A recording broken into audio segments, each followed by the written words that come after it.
Hi there and a warm welcome to Frugalfull. My name's Lara and this is a frugal living and budgeting channel. And that is a bossy Bella who has been fed about an hour ago, but she's acting like a wee starved beastie, which she's not. So I'm just going to ignore the cheeky behaviour. Look at her, she's so funny, pacing back and forward.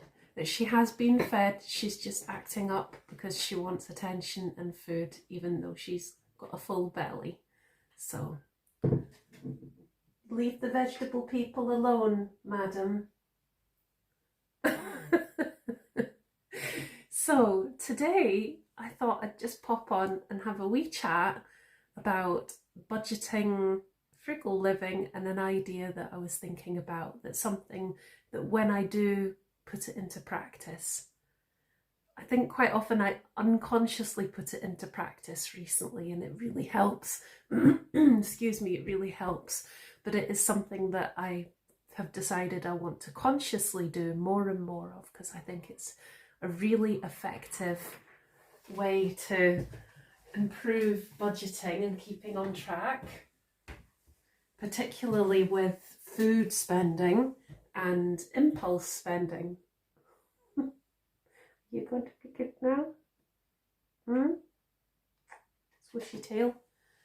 Just sit there and be good, please. Right. So, so for food shopping, one of the big things is, as the title of the video says, don't go there. And when I say that, what I mean is, by not physically setting foot in shops, supermarkets and that sort of thing, I'm finding it really helps keep my food spend way, way down. What I'm doing instead is, about once a month generally, I get a big online shop. And then when I do go into the supermarket, having a list, working to the list and doing top-up shops in between. Hang on. Okay, distraction averted. Madam has had some playtime and some cuddles, and she's decided to go for a nap. So let's start again. I think when I'm having a morning frugal chat with you, I think it's best to attend to the boss first. Unless she's still more sleepy than me, which does happen quite a lot. But then she hears me chatting to you and then she kind of pricks her ears up and thinks, oh, meow me's up and I'm going to get some attention now. Anyway, so I'm back. Now, I was saying, basically, like, trying to avoid setting foot in the supermarkets in the first place is a good approach to cutting down on food expenses, because when I do an online shop, I work to a list. I think ahead about what I'm going to need for the upcoming month. I not meal plan exactly, but I work out what I want my inventory to look like. So I work out how many, first of all, I look through everything I have in the kitchen, bathroom, etc. See what I have, identify what I'm going to need, and then that gets put on the list. Also, based on the stuff I've got, I figured out what meals I could make with what I already have, plus what meals I could make by just buying one or two extra ingredients. So those get prioritized. And then that sometimes is enough to create meals for quite a chunk of time, which is great. And then I look to see what deals there are on things that could be used as major ingredients in some meals for the month. And then they get put in the basket. So, or what things I'm going to need to plug certain gaps to make sure that I've got a range of different foods. And then if there are deals on things that I can stock up on, say for example, there was some kind of amazing special offer on risotto rice or something, maybe I would stock up because it's something I know I'm going to use in the future. but if it was way cheaper, it would be worth taking advantage of the deal while it's on. So these are the kind of things I think about, and just from a practical point of view, things I'm running low on, I'll replace. Especially if there's a good deal, I'll stock up on certain essential items that I know I'm going to use over and over again. And also that way I can budget in the odd treat here and there. So I might want to get some beer or some alcohol-free beer as a wee treat sometimes. So I'll factor that in. So I'm still sort of having my treat of the week.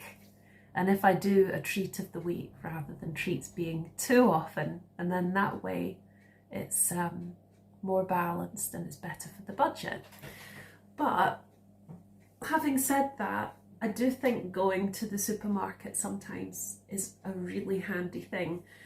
But if I get the majority of things online, I definitely spend less overall, because if I'm basing it on the online shop, there's less temptations. And actually it's great because you can favourite certain items, and it makes it a lot faster and more efficient to put the items you're going to need in your basket. And like it saves on a lot of time and energy of having to traipse around the shops to get everything and transporting everything back.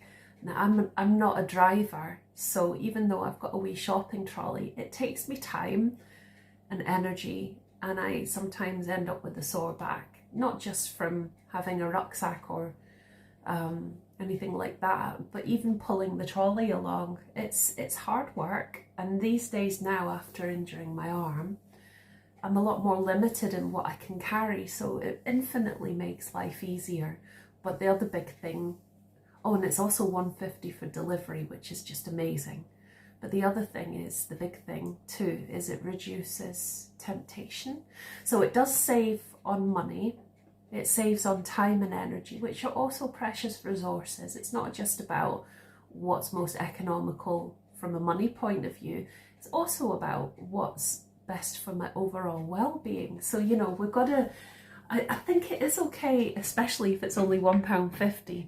I think it's absolutely fine to prioritise and pay a bit for convenience sometimes. From a practical point of view, it's more sustainable to be frugal if you're willing to spend a little bit on that online shopping delivery. Think of the benefits of paying that far outweigh the costs, because you're being more efficient with time and energy, and these are valuable resources that can be channeled into other things, and just also into living a well-rounded, balanced life and being kind to ourselves. And you can't put a price on self-care. So to me, that is absolutely worth every penny. It really is. And then the other thing I was going to say, what I'd started to mention, was about reducing temptation. So going into the supermarkets physically, I try and limit that to once a week for a wee top-up shop, but even less if possible. Like, for example, July was an amazing month. I really was, from a food budgeting point of view, because I'd hardly set foot in a supermarket from about, I think it was from about the second week on. I don't think I set foot in the supermarket till right at the very end, if at all. And it really made a massive difference. When I do set foot in the supermarket, that is the ideal opportunity for those yellow sticker items, but done in a sensible way. Like, I've really reined it in. I don't get carried away buying loads of salady things that I know I'm never going to eat all of them in time and they spoil. It's so wasteful. And even if it's only a few pennies for these salad things, I'd rather not do that.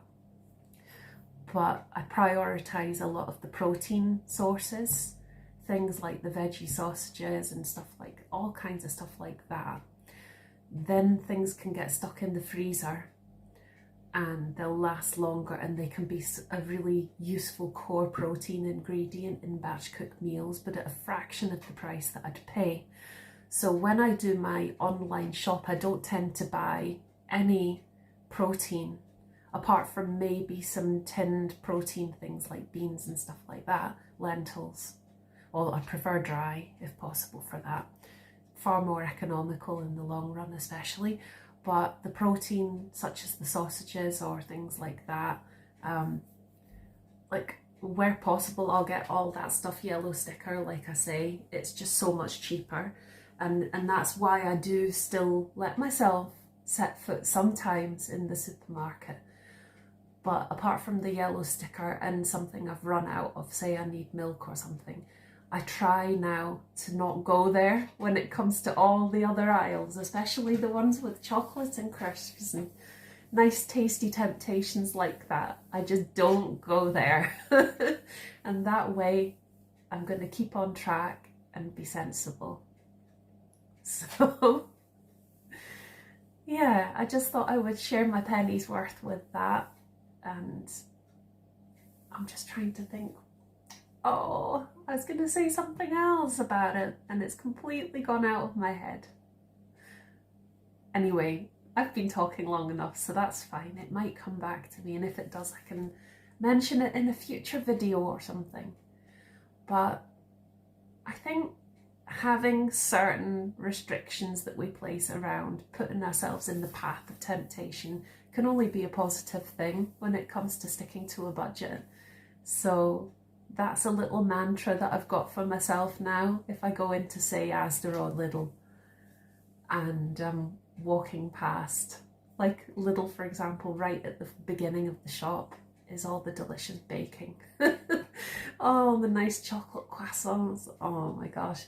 So I have to just say a little thing in my head to myself, Lara, don't go there. Just keep going, don't look. And it really, really helps. It does really, really help, for sure. And this way we can still have the odd treat here and there. Don't have to be deprived, but we're just doing it in a more strategic way. So we'd love to hear any tips, tricks and ideas you have about keeping especially food costs down. Please share in the comments below. It's always so lovely for us to be able to read what you have to say about these things.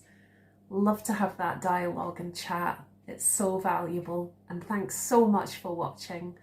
I really hope things are going well with your budgeting in 2024, and I'm sending you very best wishes. Take care and see you next time. Bye for now. Bye.